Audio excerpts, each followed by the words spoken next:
Abra sua Bíblia comigo no livro de Gênesis, capítulo de número 6. Eu não sei como você vai sair daqui esta noite, porque Deus me deu uma palavra um pouquinho forte, e eu possivelmente posso sair processado, mas vou falar tudo que Deus me der. Amém? Processado aí se o Facebook não cortar a pregação a certa altura, vai estar bom, ou o YouTube, né? Porque dependendo do assunto eles bloqueiam.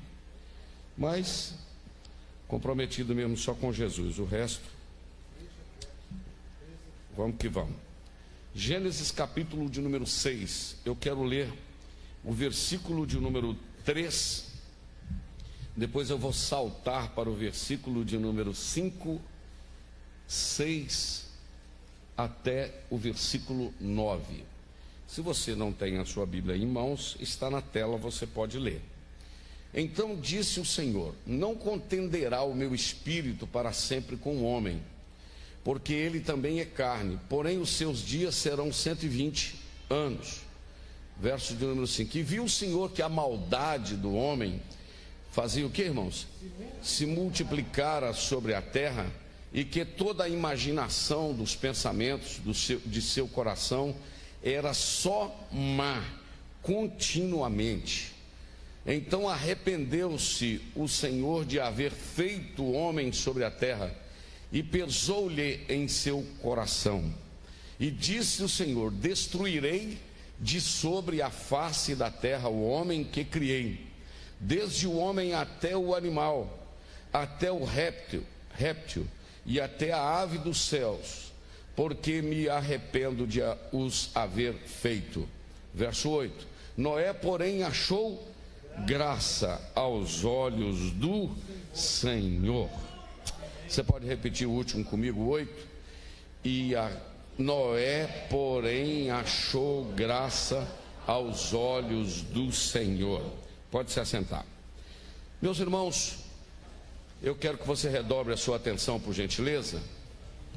Eu queria que ninguém se movimentasse nesse momento, mesmo que você dê vontade de ir ao banheiro ou tomar água, suporta, não saia, porque eu preciso da sua atenção. Vou falar pausado, entendeu? Vou falar pausado, vou falar de forma segura, porque eu quero tratar com os irmãos com um assunto aqui esta noite. Eu coloquei aqui um tema na minha mensagem esta noite, escrevi aqui no meu papelzinho aqui, no meu esboço, a seguinte pergunta: até quando? Esta é a pergunta, repita comigo: até quando? Até quando? Muito bem. Quando nós abrimos a nossa Bíblia, acompanhe meu raciocínio, por favor. Quando nós abrimos a nossa Bíblia, no capítulo 1 do livro de Gênesis, nós encontramos a criação de todas as coisas. No capítulo de número 2, nós encontramos a criação do homem.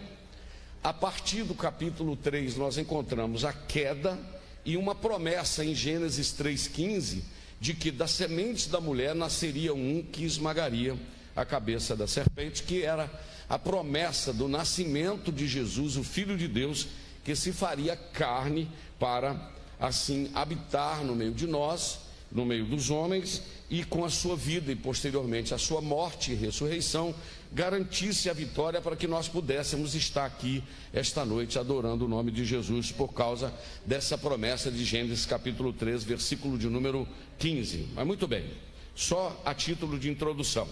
Quando nós vamos para o capítulo de número 4, nós encontramos o primeiro assassinato. Nós temos o Caim matando o Abel. O Caim foge, assim que ele foge, tempo depois ele casa. Alguém pergunta, né? Não é o assunto, mas alguém pergunta: com quem que Caim casou? Se ele fugiu, só tinha ele e Abel.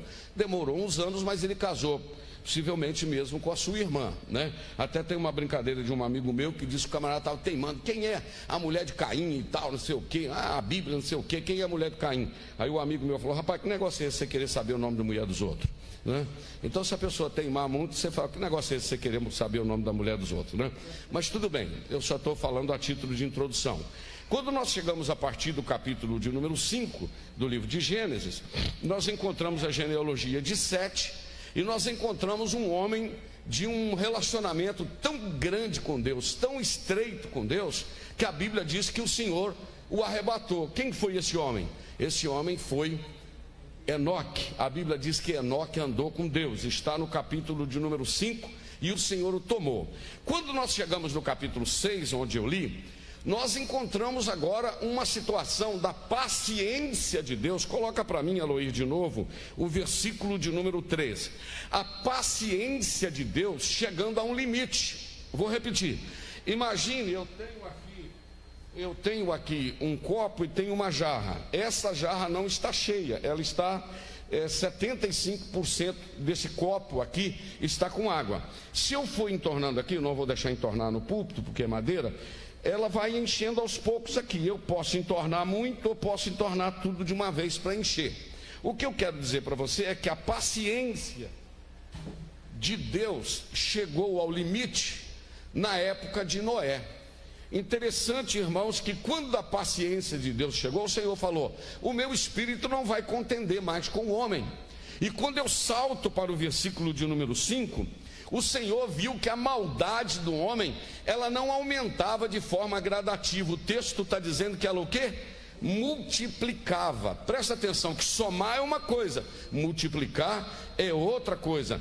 E então o Senhor falou: o meu espírito não vai contender mais com o homem, então vou fazer o seguinte, eu vou liquidar essa fatura aqui. Mas no versículo de número 8 está escrito que Noé achou graça diante dos olhos do Senhor. Deus tratou com aquela geração, mas poupou a Noé, sua esposa, seus 3 filhos e suas 3 noras. Então isto quer dizer que até quando Deus suportou? Até aquele momento. Veio o dilúvio, Deus acabou com a humanidade, Deus liquidou. Olha só aqui, não deixa o diabo roubar o que Deus colocou no meu coração para te falar, porque eu estou falando é com você que veio no culto esta noite e que está me acompanhando aí do lado de fora.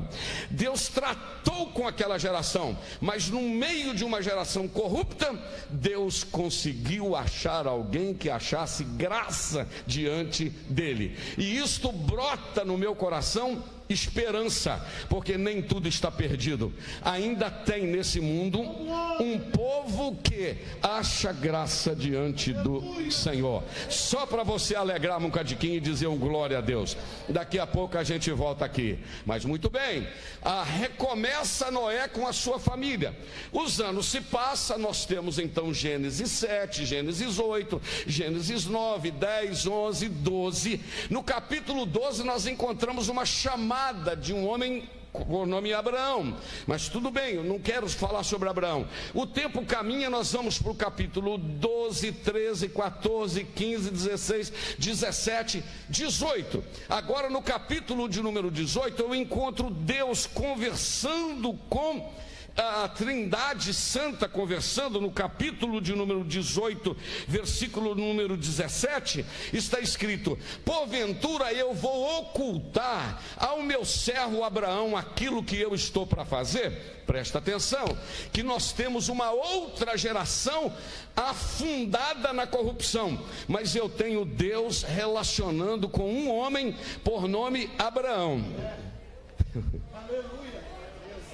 Não sei quem pegou, porque Deus sempre vai ter um remanescente, Deus sempre vai ter um representante. Lá atrás foi Noé, aqui agora eu estou com quem? Deus está para tomar uma decisão, irmãos, de destruir uma cidade. E sabe o que Deus fala? Opa, como isso alegra a minha alma. Eu não vou tomar essa decisão sem antes conversar com meu amigo Abraão.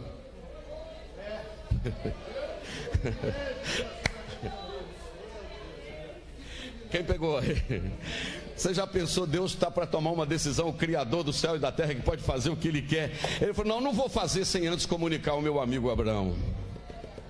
Ô, Abraão, vem cá. Aleluia, eu estou sentindo Deus aqui. Aleluia. Abraão, vem cá. À sua volta aqui tem um parente seu que mora numa cidade vizinho, nas Campinas do Jordão aqui, lá perto do Mar Morto, certo?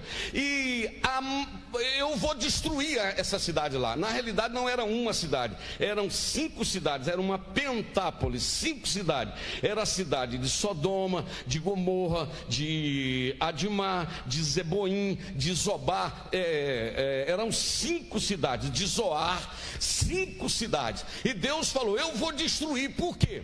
Quando nós lemos o capítulo 18 e 19, está acontecendo o mesmo que está acontecendo lá na época de Noé.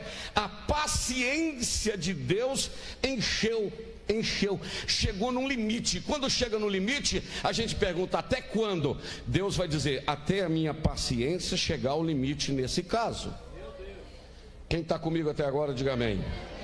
Estou falando de forma clara, sim ou não? Muito bem. Então, Abraão, eu vou destruir a cidade de Sodoma, Gomorra, Adimá, Zeboim, Zoar. Só que é o seguinte, eu queria comunicar a você o que eu estou fazendo. Aí o Abraão lembrou logo de quem? Do seu sobrinho que morava lá, do Ló com a família. Aí o Senhor entrou, eu acho interessante, isso eu chamo isso de relacionamento e de comunhão. Olha bem o que Abraão começa a falar com Deus. Senhor, deixa eu fazer uma pergunta para o Senhor. Se lá na cidade de Sodoma, Gomorra, Zeboim, Adimá, Zoar, tiver 50 justos, o Senhor poupa? Tá bom, Abraão, não vou matar não. Tá bom, se tiver. Fizeram o levantamento, não tinha. E se tiver 40? Também não vou destruir não. E se tiver 30? Também não vou não, foi baixando. E se tiver 20? Senhor, e se tiver 10? Buscaram, você acredita que não acharam? Aí o Senhor falou, vai dar não, Abraão, vou ter que destruir. Senhor, então faz o seguinte, vai lá e tira pelo menos o Ló com a família dele, ele é meu sobrinho. O poder da intercessão. Sabe por que tem muita gente vivo aqui? Porque tem alguém que orou por você. Não, vou repetir. Sabe por que tem muito filho vivo aqui? Porque tem mãe de joelho e pai de joelho. Eu estou sentindo graça aqui para falar isso. Não desista de orar, porque você está aqui, Deus está movendo em algum lugar, porque há poder na intercessão. Aleluia, aleluia. E você conhece então a história, meus irmãos, que o Senhor mandou então o anjo lá para tirar Ló. Você conhece a história. E os anjos chegaram lá. Quando os anjos chegaram lá na casa de Ló, o Ló colocou eles para dentro, porque era de prática recepcionar os visitantes, lavar os pés, dar comida. E eram 2 anjos que haviam se materializado, tomado corpo de homem. Entendeu? Tomado forma de homem. Entraram para dentro de casa. Quando eles entraram, os moradores de Sodoma e Gomorra foram lá na porta da casa de Ló e disseram assim, Ló. O Ló atendeu, chegou na porta e disse assim, sabe o que os homens daquela cidade disseram? E chamaram Ló e disseram, onde estão aqueles varões que vieram esta noite aqui para sua casa? Traze-os para fora, para que nós os conheçamos. Presta atenção, tira eles para fora, porque nós queremos ter relações sexuais com ele. Porque qual era o pecado de Sodoma e Gomorra? Prostituição, homossexualismo, lesbianismo, tudo enquanto é sorte de pecado relacionado ao sexo. Tira eles para cá, porque nós queremos ter relação sexual com eles. O Ló, olha aqui na porta da casa, não faça isso, não, eu tenho que protegê-los. E eles queriam empurrar Ló e tirar Ló para invadir a casa de Ló, para pegar os 2 anjos que estavam lá e trazê-los para fora. E eu acho interessante, eu queria que alguém ilustrasse comigo aqui, pode ser Gilmar, faça de conta que ele é Ló, fica de braços abertos assim, dizendo, não, você não pode entrar, eu vou preservar, os meus visitantes estão ali dentro, eu tenho que guardá-los. Quando os homens de Sodoma ímpios, estavam com o pecado no sangue, na veia, nos olhos, querendo prostituir, quando quiseram invadir a casa de Ló, sabe o que aconteceu? Os anjos saíram e disseram assim, ô Ló, pode entrar, Deus, que a gente vai cuidar disso. Porque quando o recurso humano esgota, eu não sei se você pegou, arrepiou aí? Pode entrar, Ló, porque daqui para frente é conosco, é a gente que vai cuidar. Porque Deus tem compromisso com você aqui e nós viemos te tirar. Então ninguém vai. Eu quero te dizer, só para adiantar, que o pecado está do lado de fora querendo empurrar a porta da igreja, que a igreja é obrigada a aceitar todo tipo de pecado, todo tipo de coisa. O pecado está lá na porta da sua casa, querendo atingir suas crianças, querendo arrancar para fora, querendo invadir. E quando você não suportar, Deus vai chegar e vai dizer: deixa comigo que eu vou cuidar, deixa comigo, aqui não vai tocar, porque tem a marca do meu sangue, tem a marca da minha palavra, tem a marca da oração. A tua casa vai estar protegida pelo poder do sangue e pelo poder do nome de Jesus. Tem alguém que pode levantar esta mão na autoridade do Espírito Santo e dizer?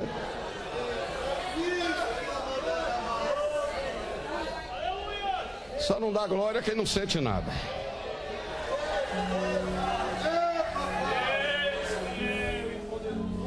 Você sabe, no primeiro episódio o que aconteceu? Deus destruiu com água. Agora você sabe o que aconteceu no segundo episódio? Gênesis capítulo 19, versículo 24. Eu não vou entrar em detalhes porque o meu tempo não vai dar. Mas você sabe que os anjos pegaram na mão de Ló e arrastaram Ló com as filhas e a mulher. Mas tinha um recado. Qual era o recado que os anjos deram para Ló e para a família? Não olhes para trás. Você sabe por quê? Porque o pecado de Sodoma era bonito. O pecado de Sodoma era algo assim de aplaudir, sabe? Que cidade de diversidade, onde todo mundo aceita todas as pessoas como são. Como assim aceita?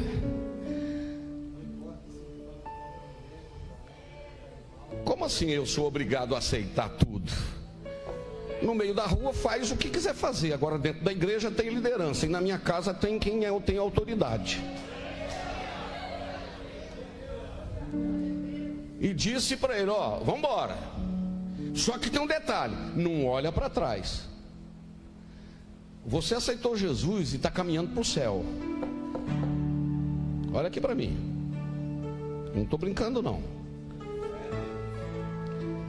Você aceitou Jesus e o Senhor diz: levanta os olhos e vai até para aquela campina. Não olhe para trás. O Ló recebeu a palavra, as duas filhas receberam a palavra. Mas a certa altura da viagem, a mulher de Ló estava querendo se escapar, mas o coração ainda estava lá. Deixa eu te falar, não vai ter jeito não.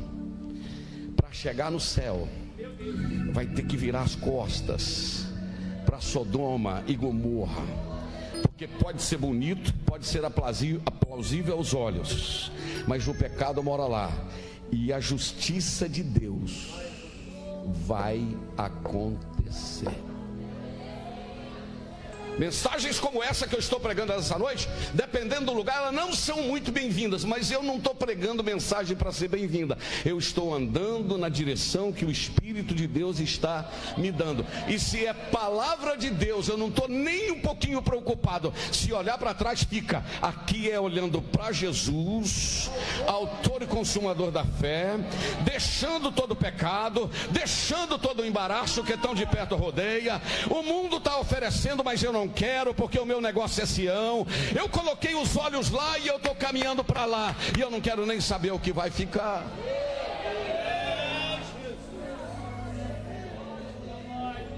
Quem entendeu até agora, diga amém.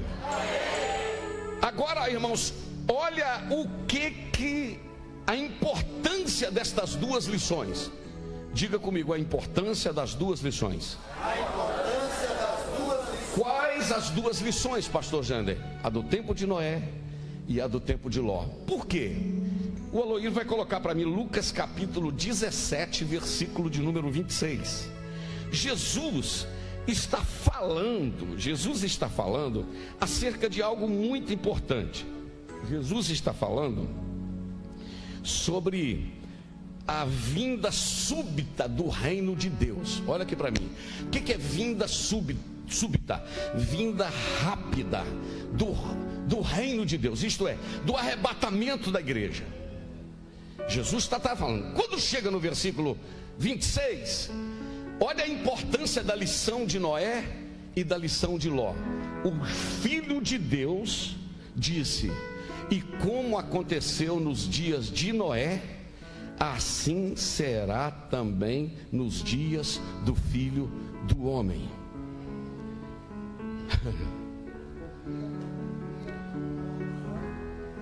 Do mesmo jeito que era na casa de Noé. Que jeito que era mesmo? Aí Jesus explica, olha lá: comia, bebia, casava, dava-se em casamento. Até que dia? Só até o dia que Noé entrou na arca. Vou repetir: comia, bebia, casava de novo, até o dia que Noé entrou na arca. Então eu tenho aí comida. Não é que comer é pecado, mas a comida aí tinha a ver com culto a deuses, ao paganismo. Bebiam, a embriaguez. Tinha aí o valor do casamento que o Senhor aí está colocando. Casava, descasava, casava de novo. Agora, olha até o dia que Noé entrou na arca. Jesus está citando o fato de Noé. De quem que Jesus está citando o fato de Noé? Agora vai para o versículo de número 28. Como também da mesma maneira aconteceu nos dias de Ló. Peraí, então Jesus buscou o tempo de Noé e Jesus buscou o tempo de Ló. O que acontecia no tempo de Noé? Comia, bebia, casava, dava-se em casamento. Agora, o que ia acontecer na época de Ló? Comia, bebia, comprava, vendia, plantava e edificava. Aqui o casamento já sumiu.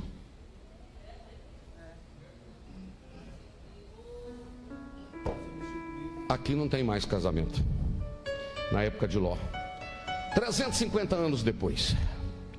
Aí é que eu vou entrar num ponto tremendamente delicado. Esta semana foi a abertura dos Jogos das Olimpíadas em Paris, na França. Ok? Os jogos que acontecem de 4 em 4 anos. 2016 foi no Rio de Janeiro, 2020 foi em Tóquio, 2024 em Paris, na França. A França, com toda a sua cultura, com a sua beleza, da Torre Eiffel, do Arco do Triunfo, da Praça Museu de Louvre, Praça Élysée, e aí vai, não é? A abertura não foi dentro de um estádio, que seria uma abertura linda, com os atletas entrando, cada delegação dos seus países, os atletas, as ginastas, e etc, etc, etc, tudo aquilo, não é verdade? Mas a certa altura da apresentação, o que eles fizeram? O Aloysio vai colocar. Fizeram uma encenação da ceia de Cristo. Uma sátira. A ceia de Cristo pintada por quem? Leonardo da Vinci. Um dos maiores pintores da história. Fizeram a encenação em cima. Em cima, o que tem ali em cima ali? Naquelas pessoas que estão ali, que não está dando para você ver. São pessoas que são chamadas de drag queens. Drag queens. São pessoas, mantenha isso aí. São pessoas que estão travestidas. São homens vestidos de mulheres, mulheres vestidas de homens. Certo? E eles colocaram olha aí, nessa bandeja aí, um deus chamado Baco, que é o representante da bebida, e tem a ver porque ele é fruto de um ato de prostituição. E no meio aí tem uma criança. Isto é, banalizando o evangelho e o cristianismo. Agora eu só faço uma perguntinha para você: por que não fazem isso com o islamismo, com o Alcorão? Por que não fazem isso para lá? A pergunta, tá certo? Agora não, faz com o cristianismo, e o cristianismo suporta, porque a mensagem do cristianismo é a mensagem de esperança, de perdão e de misericórdia. Mas pastor, volta aí aquela lá, mas como é que isso vai ficar? Olha aqui para o meu copinho: a medida de Deus está enchendo. Eu vou repetir: a medida de Deus está enchendo. A Bíblia diz que os homens maus irão de mal a pior, enganando e sendo enganado. A Bíblia diz, Apocalipse 22, aquele que é sujo, suje-se mais. Aquele que está na maldade, pratique mais a maldade. Pastor, mas isso é uma ofensa ao cristianismo. Eu diria para você que é realmente uma ofensa ao cristianismo. Só que eu tenho uma notícia para você esta noite: isso aí não vai alterar alterar nada do que Jesus é. Jesus vai continuar sendo o Rei dos Reis e o Senhor dos Senhores. Pode tirar. Jesus vai continuar sendo o Rei dos Reis e Senhor dos Senhores. Eles podem querer banalizar, podem querer afrontar, mas Jesus continua no trono. Jesus continua sendo alfa. Tem gente que não está pegando, né? Continua sendo alfa, continua sendo ômega. Jesus continua sendo santo, Jesus continua sendo poderoso, e a igreja continua adorando o nome dele.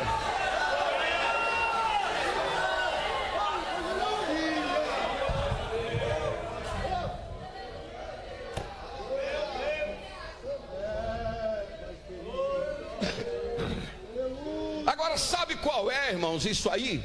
Isso aí vem em nome da diversidade. Não, pastor, isso aí é o seguinte, é para incluir. Todas as pessoas merecem ser amadas. É verdade, irmão, todas as pessoas merecem ser amadas. Inclusive a igreja acolhe todas as pessoas, só que a igreja não acolhe tudo que a pessoa pratica. Entendeu? Porque se alguém está em Cristo, nova criatura é, as coisas velhas já passaram. Bíblia tem regra, aleluia. O sangue de Jesus é para perdoar pecado, e quando ele perdoa pecado, ele transforma o nosso caráter.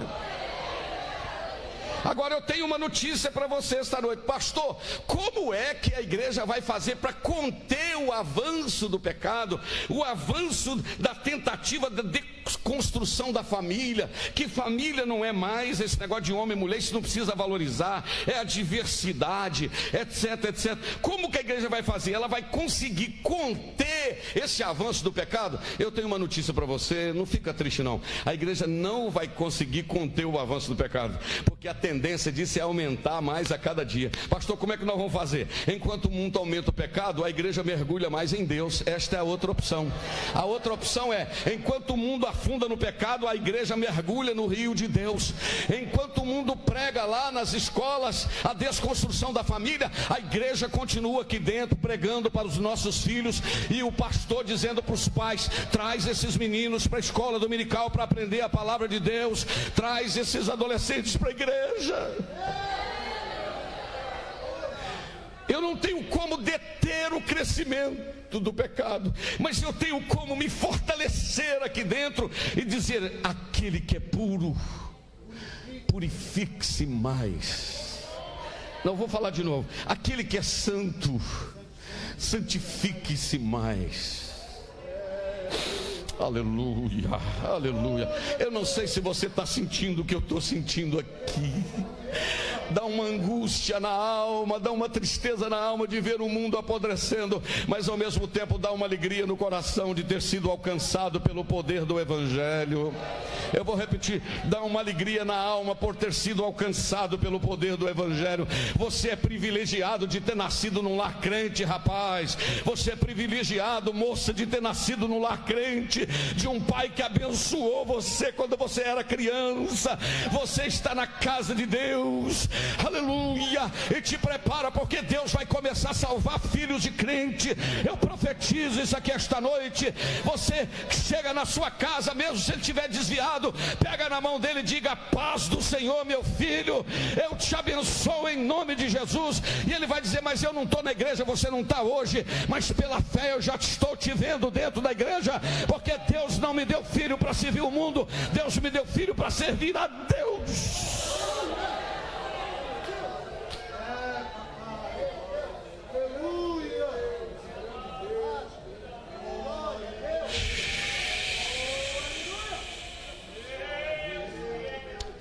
Você pode adorar um pouquinho. Aleluia, aleluia, aleluia, aleluia, aleluia, aleluia. Eu queria que o Eloy colocasse para mim 1 de João capítulo 3, versículos 1 e 3. 1 de João capítulo 1, versículo 1 e 3 está escrito assim: vede com grande amor nos tem concedido o Pai, que fôssemos chamados filhos de Deus. Por isso o mundo não nos conhece, porque não conhece a Ele. O mundo não nos conhece porque não conhece a Deus. Mas olha o 2, agora está escrito assim: amados, agora agora somos filhos de Deus. Não, você vai ler isso aí comigo, porque você vai ser preciso de você reagir de alguma forma. Vai lá. Amados, agora somos filhos de Deus. Mas tem um detalhe: ainda não é manifesto o que havemos de ser. Eu vou repetir: ainda não é manifesto o que havemos de ser, mas sabemos que quando Ele se manifestar, seremos semelhantes a Ele, porque assim como Ele é, o veremos. Versículo de número 3 está escrito assim: e qualquer que tem nele esta esperança, purifique-se a si mesmo, como também ele é puro. Mantenha esse versículo aí. Eu vou olhar para vocês jovens aqui esta noite e vou dizer: sejam mais puros para Deus, se santifiquem para Deus. Círculo de oração, se santifique para Deus. Igreja, se santifique para Deus, porque como Ele é puro, a igreja precisa ser pura. Quem está entendendo isso aqui? A igreja foi chamada das trevas e foi levada para o reino da sua maravilhosa luz.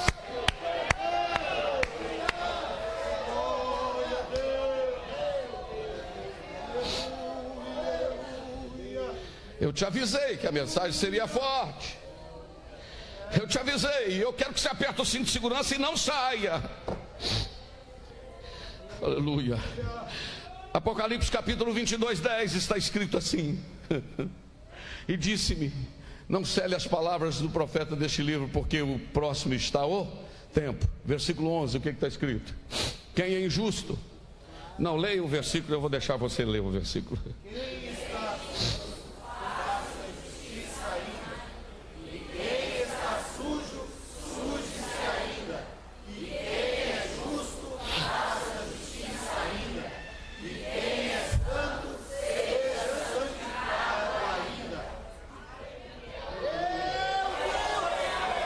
Não precisa nem de eu explicar nada, está escrito aí. Quem está sujo, suje mais. Quem está fazendo justiça, faz mais. Mas quem é justo, faça justiça mais. Quem é santo, seja hoje mais santo do que ontem. Amanhã mais santo, oh, aleluia, mais santo do que hoje. Você vai sair desse culto aqui mais santo do que você chegou, porque há poder na palavra de Deus. Está escrito: santificados pelo poder da palavra. Santifica-os na palavra. A tua palavra é a verdade. Certo pregador disse que ele não foi chamado para acariciar a consciência de ninguém e dizer: continua como você está, porque vai dar tudo certo, no final a graça cobre tudo. Eu venho te dizer esta noite que a graça, ela não veio sozinho, ela veio cheio de verdade. Você lembra o que o pastor Jander fala? A graça diz para Nicodemos: Nicodemos, vem cá que eu vou te receber. Mas a verdade diz: você vai ter que nascer de novo. Aleluia, oh glória, opa. A graça diz para a mulher samaritana: se você tem sede, vem a mim e beba. Isso é a graça. A verdade diz para ela: vai lá e chama o seu marido. A graça diz para a mulher pecadora: o pessoal está te condenando, nem eu te condeno. Isto é a graça. Mas a verdade disse para ela: vai e não peques mais. A graça diz para Zaqueu: eu vou lá na sua casa. Mas a verdade entrou na casa de Zaqueu e Zaqueu disse: se eu tenho defraudado alguém, eu vou pagar 4 vezes mais. Porque a graça chega e joga o pecado para fora. Quem está entendendo isso aqui pode adorar a Deus.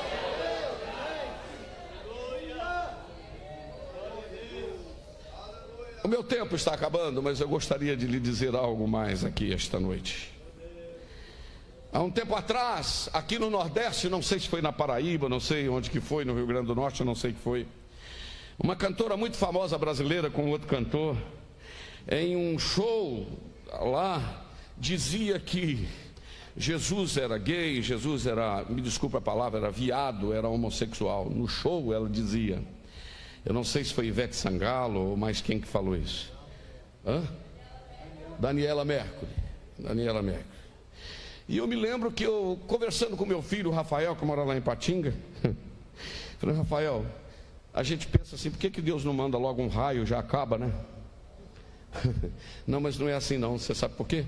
Romanos capítulo 1 está escrito, e aí eu vou falar, porque eu não vou embora com essa palavra nem Mas não vou mesmo. Romanos capítulo 1, aperta o cinto aí, não sai não, porque você precisa de ouvir essa palavra. Não está servindo para mim, mas você vai ser avisado, você está sendo avisado. Romanos capítulo de número 1, versículo de número 26. Olha o que está escrito, olha bem. Vamos começar do 24, Romano, quem está escrevendo é Paulo, não é Jander, tá certo?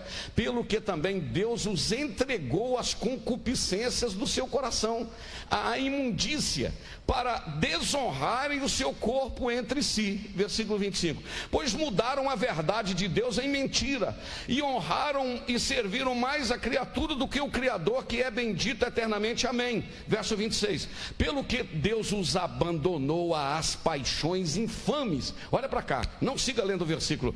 Deus entregou essas pessoas aos seus próprios pecados. Então elas estão numa profundeza de tanta falta de temor, sabe o que? Tanta falta de temor, que Deus falou, entregou, deixa fazer o que quiser, pode ir fazendo. Agora coloca o versículo de novo. E Deus os abandonou às paixões infames, porque até as suas mulheres mudaram o uso natural contrário à natureza. As mulheres mudaram o uso contrário à natureza. Versículo 27. E semelhantemente também varões, deixando o uso natural da mulher, se inflamaram em sua sensualidade uns para com os outros, varão com varão, cometendo a torpeza e recebendo em si mesmo a recompensa que convinha ao seu erro. Precisa de mais alguma coisa clara aqui, irmão? Então tudo bem, está descrito o quadro do mundo que nós estamos vivendo. No versículo 29 está escrito assim: estando cheios de toda iniquidade, prostituição, malícia, avareza, maldade, cheios de inveja, homicídio, contenda, engano, malignidade, sendo murmuradores, detratores, aborrecedores de Deus, injuriadores, soberbos, presunçosos, inventores de males. O camarada inventa mal, desobediente a pai e mãe, nécios, infiéis nos contratos, sem afeição natural, irreconciliáveis, sem misericórdia. E no versículo 32 diz: os quais, conhecendo a justiça de Deus, que são dignos de morte, porque tais coisas praticam, não somente fazem, mas consentem aos que as fazem. Presta atenção aqui, porque aqui eu vou pedir o Aloí para preparar a 2 de Pedro 1,7, porque aqui vai apertar um pouquinho mais a chave de fenda no parafuso. Escuta só. O que o texto está dizendo, esse último? Que não somente cometem, mas consentem aos que fazem. Eu, pastor, não pratico essas coisas que o mundo pratica. Eu não tenho coragem de fazer o que eles estão fazendo lá na televisão, naquela novela, aquele negócio. Eu não tenho coragem, mas fico aplaudindo quem está fazendo, fico apoiando quem está fazendo, fico curtindo quem está fazendo. Então, aí está dizendo que não só faz, como consente aos que fazem. Sabe qual deve ser a atitude? A atitude deve ser a atitude que está escrita em 1 de Pedro, 2 de Pedro, capítulo 2, versículo de número 7, que está escrito assim, deixa eu ver, 2 de Pedro, e livrou o justo Ló. Olha o que está escrito: enfadado da vida dissoluta dos homens abomináveis. Isto é, o Ló estava lá, mas o Ló não concordava com o que eles faziam. Dá para entender o que está escrito no texto ou não? O Ló não fazia, além de não praticar, ele dizia: eu não concordo também, eu estou nessa pegada aqui, eu não faço e eu não concordo com quem faz. E tem um detalhe, mas tem que respeitar, do mesmo jeito que tem que respeitar a decisão de quem está lá fora no pecado, tem que respeitar também a minha família e a minha casa e o meu posicionamento daquilo que eu creio. O que está escrito no versículo de número 7? Em contrapartida, resgatou Ló, tirando-o de Sodoma e Gomorra, para, por ser ele um homem justo, afligido com a vergonhosa imoralidade dos perversos ao seu redor. E aí eu tenho uma notícia para você. No meio de tudo que eu preguei, uma mensagem tão assustadora aqui esta noite, eu tenho uma notícia para você. Alguém sabe? Quando a medida de Deus encher,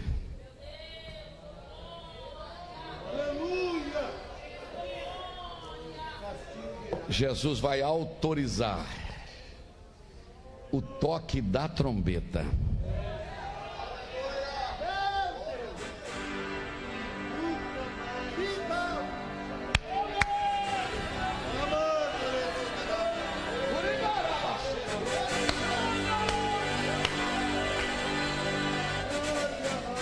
Pai.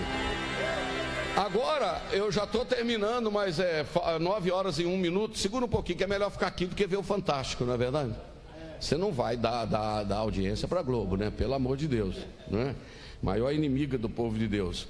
O Aloir vai colocar para mim uma outra imagem que foi na abertura, que foi colocada na abertura das Olimpíadas. Alguém viu aquela imagem ali? E as nações atrás? Um homem ou uma mulher, não sei, montada em um cavalo branco, não é verdade? A Bíblia fala alguma coisa sobre isso, irmãos? Fala, não fala? Na realidade, em 2 vezes. No livro de Apocalipse, capítulo 6, diz que um homem, um ser, iria montar em cima de um cavalo branco e levantaria para vencer. Mas não dá glória não, pera aí. Levantaria para vencer. E atrás dele vinha o cavalo amarelo, que representa a morte, vinha o cavalo vermelho, que representava a guerra, vinha um monte de tragédia atrás. Então, como Jesus não é acompanhado por más companhias, esse cavalo branco aí, ó, desse aí, Apocalipse 6, não é Jesus, é Satanás, é o anticristo que virá para governar. Quem falou isso aí lá na França? Isso aí tem alguma coisa a ver, irmãos? Isso é algo fruto do natural? Mas agora eu tenho uma notícia para você, fica tranquilo, aleluia, porque a trombeta vai soar e a igreja vai ser tirada dessa terra e está para vir um outro cavaleiro. Apocalipse capítulo 19, aí você prepara. No livro de Apocalipse, capítulo de número 19, vou repetir, Apocalipse capítulo de número 19, versículo de número 11, está escrito assim, ó, quem está pegando aí dá glória, quem não está pegando não faz nada. E vi o céu aberto, e eis um cavalo branco, e o que estava sentado sobre ele chama-se Fiel e Verdadeiro, e julga e peleja, tem gente pegando aí, e julga e peleja com justiça, e os seus olhos eram como chama de fogo, e sobre a sua cabeça havia muitos diademas, e tinha um nome escrito que ninguém sabia, senão ele mesmo, e estava vestido de uma veste salpicada de sangue, e o nome pelo qual se chama é a palavra de Deus.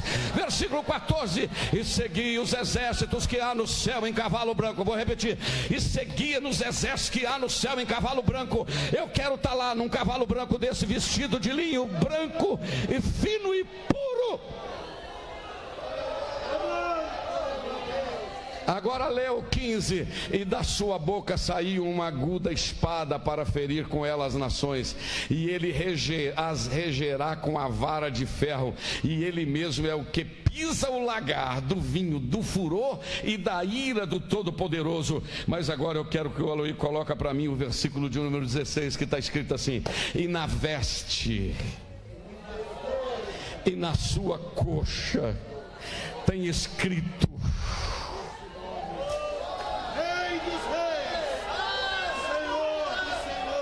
fica de pé, mas fica adorando o Rei dos Reis e o Senhor dos Senhores. Aramagaia xeramakai, alamai andarabachai. A minha palavra esta noite é para os pais, para os filhos, para os jovens, para a igreja. Vamos firmar as estacas, meus irmãos.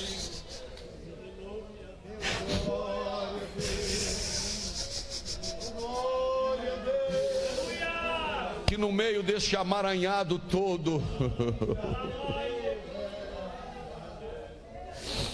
Apocalipse, ou melhor, 1 Tessalonicenses capítulo 4, está escrito que o mesmo Senhor, diga comigo, o mesmo Senhor.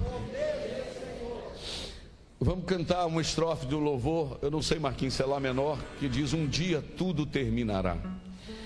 É do cantor Esdras, um cantor lá da Paraíba que morreu há uns anos atrás. É isso aí, o Aloy já achou. Obrigado. Deixa eu ver se lá menor, Marquinhos, vai ficar muito alto. Um dia, canta comigo assim: um dia bem suave, e a tudo irá findar. Um dia Jesus voltará. Um dia sim, e basta estará. Um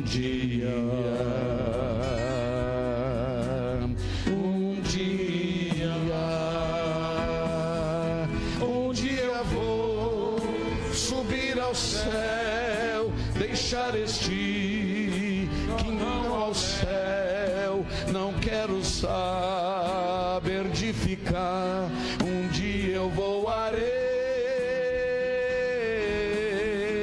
de asas não precisarei, foguete ou voador, apenas eu atenderei ao vinde do Senhor.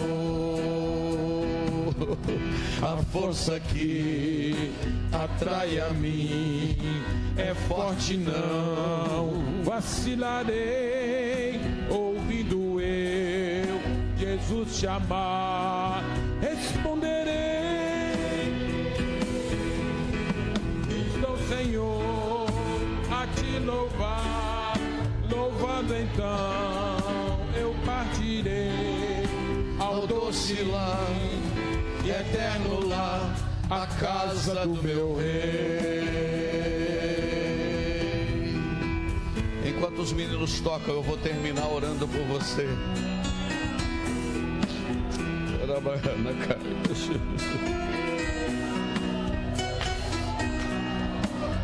Como foi nos dias de Noé, assim será na vinda do Filho do Homem. Comiam, bebiam,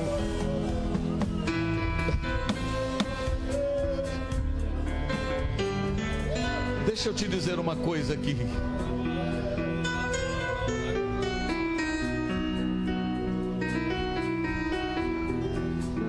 Deixa eu te dizer algo. A minha mensagem ela é para botar você para pensar. A minha mensagem ela foi fundamentada na Bíblia. Não tem nada que eu preguei aqui que não tivesse fundamentação bíblica. Verdade ou não, irmãos? Tudo eu passei aqui pela palavra. Deixa eu te dizer uma boa notícia. Não olha para trás. Continue olhando para Jesus. Aleluia. Eu sei que tem púlpitos que não pregam muito mais sobre o arrebatamento da igreja, mas não vai dar, irmãos, para não continuar pregando. A igreja vai ser arrebatada. Nesta noite tem dois grupos de pessoas aqui reunidas. Talvez um grupo esteja dizendo: Senhor, demora um pouco mais, dá um tempo, porque eu tenho umas coisas para resolver. E um outro grupo talvez esteja dizendo: se fosse hoje, se fosse agora.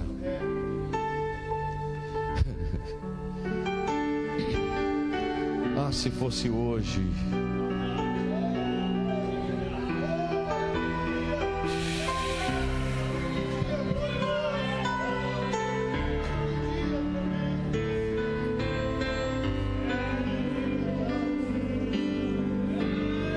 Olha aqui, você está vendo a minha mão esquerda e a minha mão direita.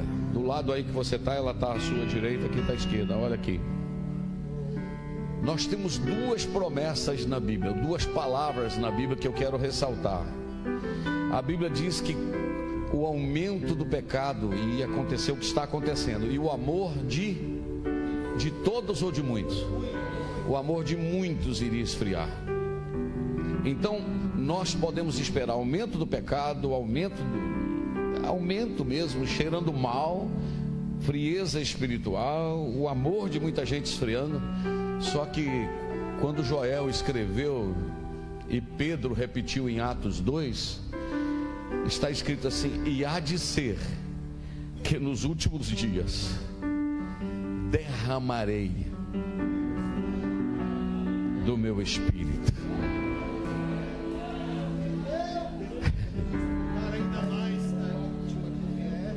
Sabe o que isso me alegra, irmãos? Eu não sei se você está entendendo a minha empolgação aqui. Que ao mesmo tempo que aumenta o pecado, aumenta a possibilidade de eu desfrutar mais de Deus. Então o que eu quero fazer? Correr logo e mergulhar para isso que Deus tem para mim. E entrar pelas madrugadas orando pelos meus filhos, orando pela minha casa, orando pela igreja, e continuar pregando a verdade. A verdade. Porque chegaria o ponto que as pessoas sentiriam comichão nos ouvidos para ouvir o que querem. Mas Deus não nos chamou para pregar o que queremos, Deus nos chamou para pregar o que Ele quer. Doa em quem doer. A palavra de Deus é imutável. Aleluia. João Batista teve o pescoço cortado, mas continuou falando a verdade. João foi morto e a cabeça sepultada, não sei se junto ou fora do corpo, mas a igreja continuou de pé.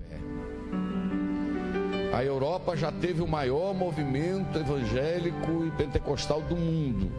Os Estados Unidos também. O Brasil hoje desfruta de um momento difícil do pecado, mas há muita coisa que Deus está fazendo. E eu queria que você entrasse nesse mover do que Deus está fazendo. Não fique fora desse mover de Deus. Eu quero orar com você agora. Fecha os olhos, a igreja. Pastor, eu entendi a mensagem. A igreja está de olhos fechados. Eu entendi a mensagem esta noite, pastor, e eu não vou sair desse culto sem me reconciliar com Deus. E eu queria saber se já teríamos uma pessoa que depois de uma palavra dessa gostaria de dizer: pastor, hoje eu vou me posicionar em Deus. Diante do que o senhor pregou, eu vou me posicionar em Deus. Se você está aqui esta noite, ouviu esta palavra e Deus falou com você, e você tem coragem de tomar essa decisão, você que já foi membro da igreja, você que afastou-se, você que está distante, ou você que nunca tomou essa decisão ao lado de Jesus, volta agora. A igreja está orando por você. Tem alguém que gostaria de tomar essa decisão? Levante a sua mão onde você estiver, eu quero orar por você. Se tem alguém que quer reconciliar-se hoje, aleluia.